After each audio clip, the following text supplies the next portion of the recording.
Hi friends, உங்கள் வீட்டு குட்டீஸும் காய்கறி சாப்பிட மாட்டாங்களா? அப்போ கண்டிப்பாக இதை செஞ்சு பாருங்கள், நல்லா சாப்பிடுவாங்க.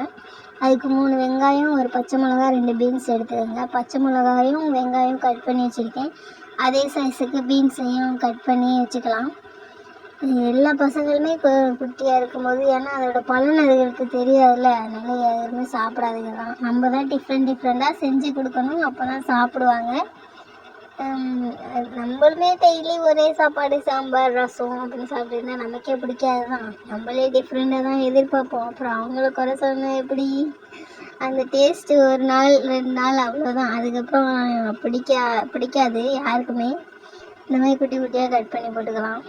கட் பண்ணி வச்சுட்டு அதை ஃபுல்லாக அந்த வெங்காயம்லாம் உடச்சி விட்டு அவ்வளோ லைட்டாக உடச்சி விட்டுக்கலாம். அப்புறம் இதுக்கு தேவையான அளவு கொஞ்சம் உப்பு போட்டு அதையும் சேர்த்து நல்லா தூண்டிக்கலாம். ஒரே ஒரு பச்சை மிளகா தான் போட்டேன், ஏன்னா சின்ன குழந்தைங்க சாப்பிடும் அப்படின்ட்டு ஒரு பச்சை மிளகா தான் போட்டிருக்கேன். இப்போ பாருங்கள், கடையில் வாங்கின 2 முட்டை. எங்கள் வீட்டில் கோழி இருக்குது, எங்கள் கோழி 2 முட்டை இட்டு இருந்துச்சு, அதையும் ஷூட்டிங் போட்டாச்சு. பாருங்கள், இதான் அந்த 2 முட்டை. உங்களுக்கே டிஃப்ரெண்ட்டு தெரியும் பாருங்கள். கடையில் வாங்கின முட்டை நல்லா பிரைட்டாக ஒயிட்டாக இருக்குது. வீட்டில் போட்ட முட்டை வந்து கொஞ்சம் கலர் வேறு மாதிரி இருக்குது. அது என்ன கலர்னு சொல்ல முடியலன்னு தெரில. அப்புறம் அதை உடச்சி கலந்துக்குவோம் இதில். பாருங்கள், அது நாட்டுக்கோழி முட்டை, இது வந்து கடையில் வாங்கினது. இன்னொரு விஷயம் என்னென்னா, கடையில் வாங்கின முட்டை வந்து அந்த மஞ்சள் கலர் வந்து ரொம்ப லைட் கலராக இருக்குது. நம்ம வீட்டில் போட்ட முட்டையோட மஞ்சள் கரு நல்லா டார்க் எல்லோவாக இருக்குது. பார்த்திங்கன்னா உங்களுக்கே தெரியும். வந்து இதை எல்லாமே நாளையுமே உடச்சி ஊற்றிட்டு விஸ்க் வச்சு நல்லா அடித்து விட்டுருவோம். அப்படி அடிக்கும்போது தனியாக இருந்துச்சு.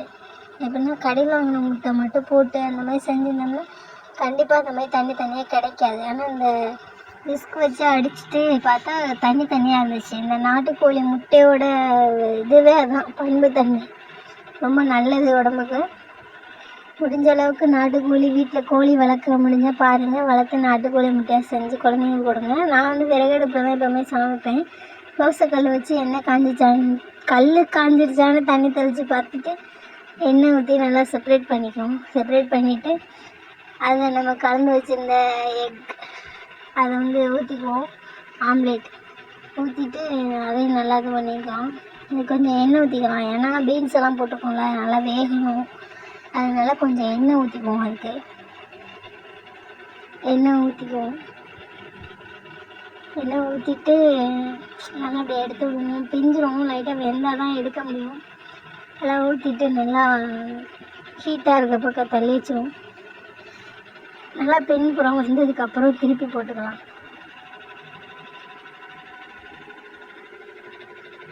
நல்லா பின்புறம் நல்லா வெந்துருச்சு. இப்போ நம்ம அதை வந்து திருப்பி போட்டுக்கலாம். திருப்பி போட்டு கொஞ்சம் லைட்டாக ஆயில் ஊற்றிக்குவோம். ஏன்னா பீன்ஸ்லாம் வேகணும்ல, அதுக்காக தான் லைட்டாக கொஞ்சம் தான் ஊற்றிருக்கேன். ஒரு சொட்டு அந்த மாதிரி தான் இருக்கும். ஊற்றிக்குவோம். ஊற்றி அந்த பக்கம் நல்லா வெந்தோடனே ஒரு 2-3 தடவை நல்லா திருப்பி போட்டுட்டு அப்படியே ஒரு டப்பாவில் எடுத்து வச்சிட வேண்டியதான். அவன் 3 நேரம் சாப்பிட்றப்பவும் 3 ஆம்லேட்டு ஒன்றா எடுத்து கொடுக்க வேண்டியதான். அவன் வந்து குழம்பு வந்து அதிகமாக சாப்பிட மாட்டான். இந்த மாதிரி எடுத்து பண்ணி கொடுத்தானா சாப்பிட்றான். உங்கள் வீட்டு குழந்தைங்களுக்கு இது மாதிரி பண்ணி கொடுங்க. எப்படி இருக்குன்னு கமெண்டில் சொல்லுங்கள் ஃப்ரெண்ட்ஸ். சப்ஸ்கிரைப் பண்ணிடுங்க ஃப்ரெண்ட்ஸ். தேங்க்யூ.